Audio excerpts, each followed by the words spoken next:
Price lord. ದೇವರ ಅತಿ ಪರಿಶುದ್ಧ ನಾಮಕ್ಕೆ ಸ್ತೋತ್ರವಾಗಲಿ. ಮತ್ತೊಂದು ದಿನವನ್ನು ಕಾಣುವಂತೆ ದೇವರು ನಮಗೆ ಕೃಪೆ ಮಾಡಿದ್ದಕ್ಕಾಗಿ ದೇವರಿಗೆ ಸ್ತೋತ್ರ. ಆತನು ಮಾಡಿದೆಲ್ಲ ಉಪಕಾರಗಳಿಗಾಗಿ, ಎಲ್ಲ ಆಶೀರ್ವಾದಗಳಿಗಾಗಿ ದೇವರಿಗೆ ಸ್ತೋತ್ರವನ್ನು, ಮಹಿಮೆಯನ್ನು ಸಲ್ಲಿಸ್ತೇನೆ. ಇಂದಿನ ವೇದ ಅಧ್ಯಯನಕ್ಕಾಗಿ ಒಂದು ವಾಕ್ಯವನ್ನು ಓದಿಕೊಳ್ಳೋಣ. ಮತ್ತಾಯನು ಬರೆದ ಸುವಾರ್ತೆ 27ನೇ ಅಧ್ಯಾಯ 32ನೇ ವಾಕ್ಯ. ಹೊರಕ್ಕೆ ಹೋಗುತ್ತಿರುವಾಗ ಕುರೇನ ಪಟ್ಟಣದ ಸೀಮೋನ್ ಎಂಬುವನನ್ನು ಕಂಡು ಅವನನ್ನು ಆತನ ಶಿಲುಬೆಯನ್ನು ಹೊರುವುದಕ್ಕೆ ಬಿಟ್ಟು ಹಿಡಿದರು. ಯೇಸುಸ್ವಾಮಿಯ ಸೇವೆಯ ಕೊನೆಯ ದಿನಗಳಲ್ಲಿ ಮಹಾಯಾಜಕರಿಂದ, ಇತರೆ ಯಹೂದ್ಯ ನಾಯಕರುಗಳಿಂದ ಯೇಸುಸ್ವಾಮಿ ನಿಂದೆಯನ್ನು, ಅವಮಾನವನ್ನು ಸಹಿಸುತ್ತಾ ಶಿಲುಬೆಗೆ ಏರಿಸಲ್ಪಡುವಂತಹ ರೀತಿಯ ಅನುಭವದಲ್ಲಿ ಕರೆದುಕೊಂಡು ಹೋದದ್ದನ್ನು ನಾವು ನೋಡ್ತೀವಿ. ಜನವೆಲ್ಲ ಯೇಸುವಿಗೆ ಸಪೋರ್ಟ್ ಆಗಿದ್ದರೂ ಸಹ ಮಹಾಯಾಜಕರು, ಫರಿಸಾಯರು, ಸದ್ದುಕಾಯರು ಅಥವಾ ಯೇಸುವಿನ ಸೇವೆಯನ್ನು ಹಿಡಿಸದಿದ್ದವರು ಅಥವಾ ಇಷ್ಟಪಡದಿದ್ದವರು ಒಕ್ಕೊರಲಿನಿಂದ ಒಂದೇ ಒಂದು ಮಾತನ್ನು ಹೇಳಿದ್ರು, ಆತನನ್ನು ಶಿಲುಬೆಗೇರಿಸಿರಿ. ಹೀಗೆ ಶಿಲುಬೆಗೇರಿಸುವುದಕ್ಕಾಗಿ ಪಿಲಾತನು ಅನುಮತಿಯನ್ನು ಸಹ ಕೊಡ್ತಾನೆ. ಹೀಗೆ ಶಿಲುಬೆಯನ್ನು ಹೊರುವುದಕ್ಕಾಗಿ ಹೋಗುವ ಮಾರ್ಗ ಮಧ್ಯದಲ್ಲಿ ಸಿಪಾಯಿಗಳ ಹೊಡೆತವನ್ನು ತಿಂದು ಬಲಹೀನನಾಗಿ ಆ ಭಾರವಾದ ಶಿಲುಬೆಯನ್ನು ಹೊರುವುದಕ್ಕಾಗದೆ ಬಹಳ ಕಷ್ಟಪಡ್ತಾ ಇರುವಂತಹ ಯೇಸು ಶಿಲುಬೆಯನ್ನು ಹೊತ್ತು ಎದ್ದು ನಡೀತಾ ಇರುವಂತಹ ಸಂದರ್ಭದಲ್ಲಿ ಮಾರ್ಗ ಮಧ್ಯದಲ್ಲಿ ಕುರೇನ ಪಟ್ಟಣದ ಸೀಮೋನ್ ಎಂಬುವನು ಬರ್ತಾನೆ. ವಾಕ್ಯ ಹೇಳ್ತದೆ, ಅವನು ಹೊಲದಿಂದ ಬರ್ತಾ ಇದ್ದಾನೆ.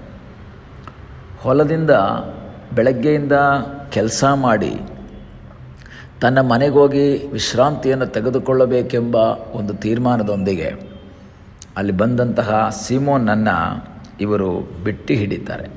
ಬಿಟ್ಟು ಹಿಡಿಯೋದು ಅಂದರೆ ದುಡ್ಡು ಕೊಡ್ತೀನಿ ಅಂತ ಅಲ್ಲ, ಬೈ ಆರ್ಡರ್ ನೀನು ಹೊತ್ಕೋಬೇಕು ಅಂತ ಪ್ರೆಷರ್ ಹಾಕಿ ಒತ್ತಾಯದಿಂದ ಯಾವ ಒಂದು ಹಣವೂ ಕೊಡದೆ ಅವನನ್ನು ಬಿಟ್ಟು ಹಿಡಿತಾರೆ. ಒಂದು ರೀತಿಯಲ್ಲಿ ಹೇಳಿದ್ರೆ ಸೀಮೋನ ಶಿಲ್ಬೆ ಹೊರಕ್ಕೆ ಅಂತ ಬಂದವನಲ್ಲ. ನನ್ನ ಒಂದು ಇಮ್ಯಾಜಿನೇಷನಲ್ಲಿ ಹೋಗುವಂತಹ ಮಾರ್ಗ ಮಧ್ಯದಲ್ಲಿ ಇವನು ಇದು ಜನರ ಗುಂಪನ್ನು ನೋಡ್ತಾನೆ ಅನಿಸುತ್ತೆ. ನೋಡಿದಾಗ ಅಲ್ಲಿ ಏನು ಅಂತ ನೋಡೋಕ್ಕೆ ಹೋಗಿರಬಹುದು ಇವನು.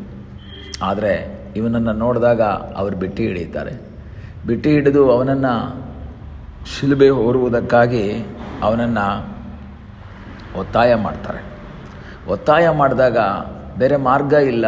ಸಿಪಾಯಿಗಳ ಒಂದು ಒತ್ತಾಯಕ್ಕೆ ಮಣಿದು ಶಿಲುಬೆಯನ್ನು ಹೊತ್ಕೊಳ್ತಾನೆ. ಒಂದು ರೀತಿಯಲ್ಲಿ ಹೇಳಬೇಕು ಅಂದರೆ ಮನಪೂರ್ವಕವಾಗಿ ಅಲ್ಲ ಅವನ ಆ ಶಿಲುಬೆಯನ್ನು ಹೊತ್ತದ್ದು, ಒತ್ತಾಯಪೂರ್ವಕವಾಗಿ. ಆದರೆ ಅವನ ಜೀವಿತವನ್ನು ದೇವರು ಬದಲಾಯಿಸಿತು. ಅವನ ಆ ಶಿಲುಬೆಯನ್ನು ಹೊತ್ಕೊಳ್ತಾನೆ. ಯೇಸು ಸ್ವಾಮಿಗೊಂದು ಸಪೋರ್ಟ್ ಆಗಿ ನಿಲ್ತಾನೆ. ಯೇಸು ಸ್ವಾಮಿ ಇದು ಹೊತ್ಕೊಳ್ಳೋಕ್ಕಾಗ್ದಲ್ಲಿ ಬೀಳಬೇಕಾದ್ರೆ ಹೊಡ್ತಾ ತಿಂತಾ ಇದ್ದಾರೆ. ಈಗ ಯೇಸು ಸ್ವಾಮಿ ನಡೀತಾ ಇದ್ದಾರೆ, ಹಿಂದೆ ಸೀಮೋನ ಶಿಲುಬೆ ಹೊತ್ಕೊಂಡು ಹೋಗ್ತಾ ಇದ್ದಾನೆ. ಯೇಸುವಿಗೊಂದು ಸಪೋರ್ಟ್ ಆಗಿ, ಯೇಸುವಿಗೊಂದು ಸಹಾಯ ಮಾಡುವಂತಹ ಒಂದು ಅನುಭವದೊಂದಿಗೆ ಮುಂದೆ ಸಾಗ್ತಾ ಇರುವಂತಹ ಸೀಮೋನನ್ನು ನಾವು ನೋಡ್ತಾ ಇದ್ದೇವೆ. ಪ್ರಿಯ ದೇವರ ಮಕ್ಕಳೇ, ನಾನು ನೀವು ಕರ್ತನಿಗಾಗಿ ಏನಾದರೂ ಮಾಡಿದ್ರೆ, ಸೀಮೋನ ಮಾಡಿದ್ದು ಒತ್ತಾಯಪೂರ್ವಕವಾಗಿ. ಆದರೆ ದೇವರು ಈಗ ನಮಗೆ ಹೇಳುವಂಥದ್ದು, ನಾನು ನೀವು ಕ್ರಿಸ್ತನಿಗೆ ಒತ್ತಾಯಪೂರ್ವಕವಾಗಿ ಮಾಡೋದಲ್ಲ, ನಾನು ಮನಪೂರ್ವಕವಾಗಿ ಮಾಡಬೇಕು. ಕಾರಣ ಏನು? ಸೀಮೋನನಿಗೆ ಒಂದು ರೀತಿಯಲ್ಲಿ ಹೇಳಿದ್ರೆ ಯೇಸುವಿನಿಂದ ಏನೂ ಲಾಭ ಆಗಿರಲಿಲ್ಲ. ಆದರೆ ನಮಗೆ ಯೇಸುವಿನಿಂದ ತುಂಬ ಲಾಭ ಆಗಿದೆ. ರಕ್ಷಣೆ ಅನುಭವ, ಆಶೀರ್ವಾದಗಳು, ಅದ್ಭುತಗಳನ್ನೆಲ್ಲವನ್ನು ಹೊಂದ್ಕೊಂಡವ್ರು ನಾವು. ಈಗ ಯಾರು ಒತ್ತಾಯ ಮಾಡೋದು ಬೇಕಾಗಿಲ್ಲ, ಮನಪೂರ್ವಕವಾಗಿ ನಾನು ಮಾಡಬೇಕು.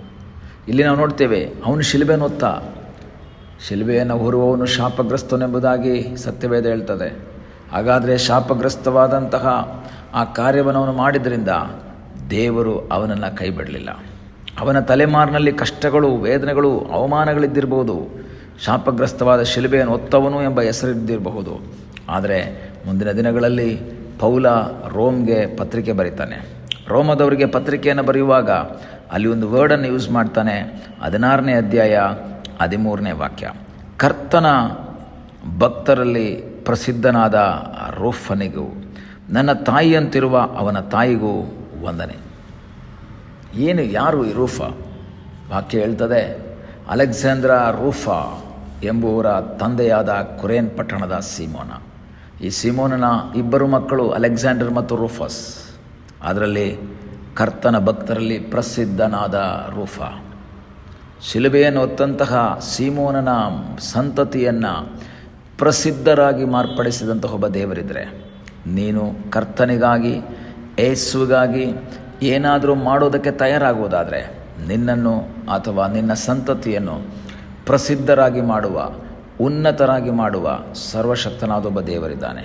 ಈ ದಿನ ನೀನು ಅನುಭವಿಸ್ತಾ ಇರುವಂಥ ವೇದನೆ, ನಿಂದೆ, ಅವಮಾನ, ದುಃಖ, ಕಷ್ಟ, ಅದರ ಬಗ್ಗೆ ಟೆನ್ಷನ್ ಮಾಡ್ಕೋಬಾರ್ದು.